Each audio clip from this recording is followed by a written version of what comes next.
They are their authentic self. They are who we are, our authentic self. Until we decide that that's not good enough, we have to give them all these life lessons to help them become the person that they are, which is, in most cases, the polar opposite of who they should be. You know, man considers himself to be the most intelligent being on earth, or the most intelligent creature. But man seems to be the only animal that judges. Everybody else, all the other animals, are going around in the circle of life as it should be, playing it out as the universe and nature intended it to be. Sure, there's predators and there's the animals they stalk and hunt and things of that nature, but it's a survival thing. It's not a judgment thing, and it's not an anger thing, and it's not a putting negative energy out there. It's just nature and how it plays out. But we seem to think that we are above nature and that we're better than it and that we can change the rules as we see fit. And, you know, I think that judgment is the product of fear in many ways. You know, when we fear something, we automatically want to exclude it and judge it. So there's that. But it's just also people just not getting the fact that we're connected. So it's really, really sad that we do that to our children. And I know today, and I mean, hey, there's lots of good parents out there, and a lot of people are waking up, and they're not doing that with their children. And bravo, I applaud you. But if we would all be like that, and if we could all teach our children not to judge, and to believe in magic, and to believe in the connection of the universe and whatever, all our problems would dissipate after a generation or two. Because we wouldn't be going to war for lies. We wouldn't be hating for lies. We wouldn't be judging for lies. That does not exist in that vibration, the vibration of love. And so I think, you know, that's actually a very, very practical solution that doesn't even require magic. All it requires is a heart, speaking one's heart. That's all it requires. It just requires authenticity. See, people are based, the mind is what is motivating people. The reasoning, the lies of the head that are put in there are where people reside as far as their decisions and how they proceed. But the heart is non-judgmental, and the heart is wise. And so we have to go from the lies of the head into the love and the non-judgment of the heart. And that, to me, is the big key. So yes, our children could be our greatest teachers. Just watch them. Watch them before they're changed or tarnished or taught the lies that we've been taught forever and ever and ever. Watch them. Watch how they play together. Watch how they get along. Sure, they have their little fights and arguments, but quite often that's already because they've been the product of some kind of conditioning or whatever already.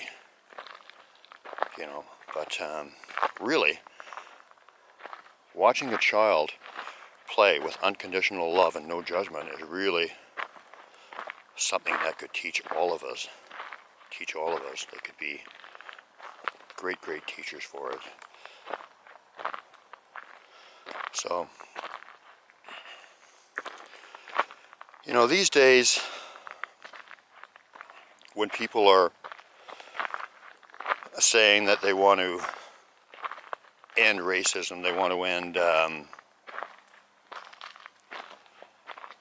judging people on sexuality or any of these things. It's a good talk. But unfortunately, it's just a talk because we're way more black and white, way more polarized today than we ever were. There doesn't seem to be any gray area. I mean, just look at the election in the States recently. There's not much gray area in there. The Black Lives Matter thing, and I'm not going to comment on whether it's right or wrong. I have my opinion. But, not much gray area in there. There's not room for compromise. That's where the compromise is, in the gray area. We've become way too polarized, way too black and white these days. And is it by design? Well, it does keep us separated, and our power is in, union and connection. If we ever found that out, my God, we would be powerful.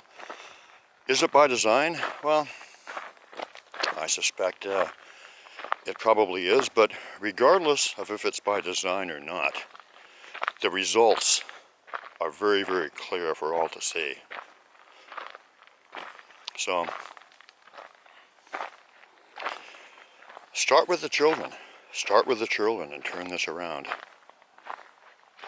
Tell them that their grandparent that's talking to them is real. And encourage it. Don't tell them that the child that they're playing with is not right for them to play with because they're a different color or because, well, I mean, I make $200,000-$300,000 a year. This guy, like, he's on welfare. You can't be hanging with people like that. We got to stop that nonsense. We got to stop all of that nonsense. All the judgment, all the lies. Yeah. So, I'm basically just talking off the top of my head. I don't write any of this down, so it's kind of here and there, but, you get the point. We are conditioned from birth to judge. And with each judgment, it takes us further away from our authentic self. And the further away we get from our authentic self, the more problems we have.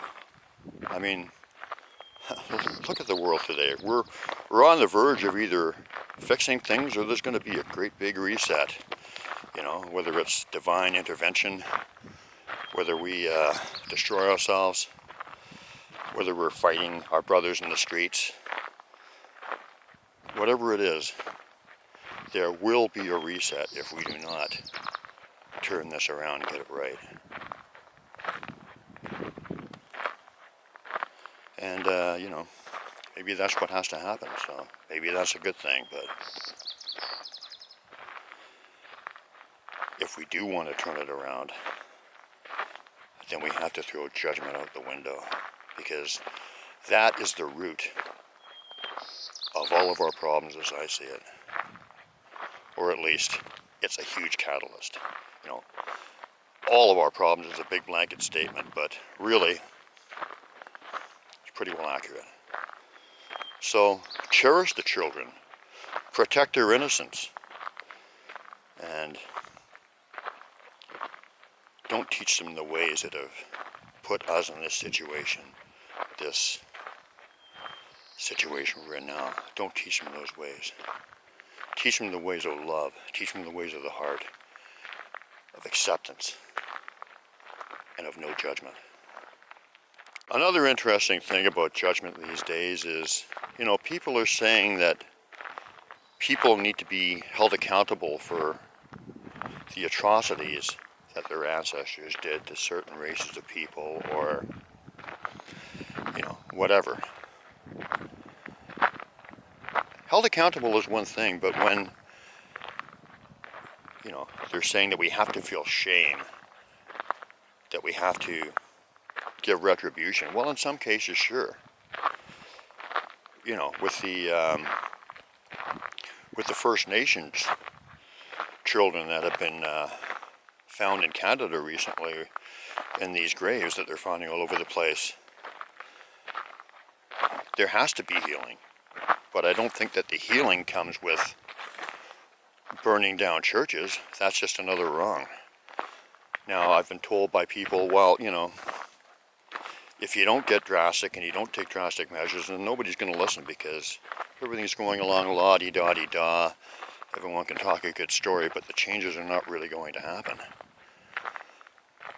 There is a point to that, but what we really have to do is leaders,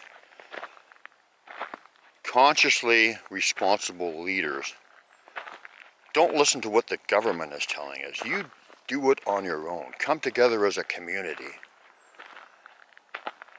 Hug it out. Talk it out. Say, we forgive you. We forgive each other. We don't want this anymore. We want to change things. We don't want those old lies. We want to heal. That's the way to do it. Rubbing a dog's nose in this business is not the way to do it. It's not the way to do it. It's not the way to do it. We have to just reset everything. Start over. Hug it out. Say, we were wrong. Forgive us. Let's be better moving forward. You know, community leaders. You could organize rallies or whatever. You just come together and not talk about how we have to get retribution for this or that, or the judgment game. We have to come together and say, this is enough. Let's start to heal. And healing and judgment do not coexist in the same sentence. They're polar opposites. So if we really want to heal, we have to reset all of that negativity and just say, hey, this has got to stop.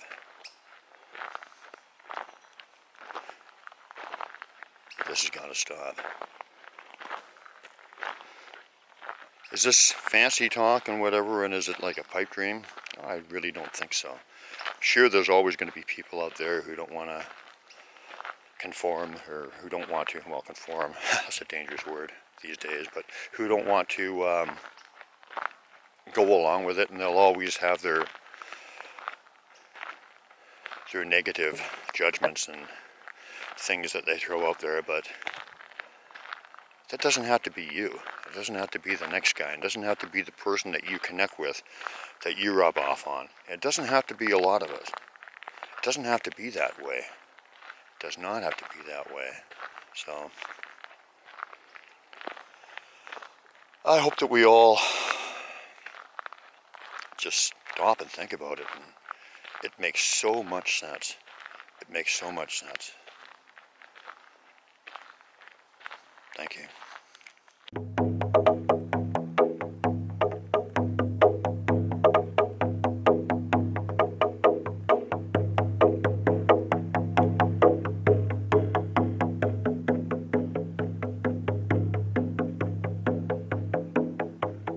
Hey, yaddy,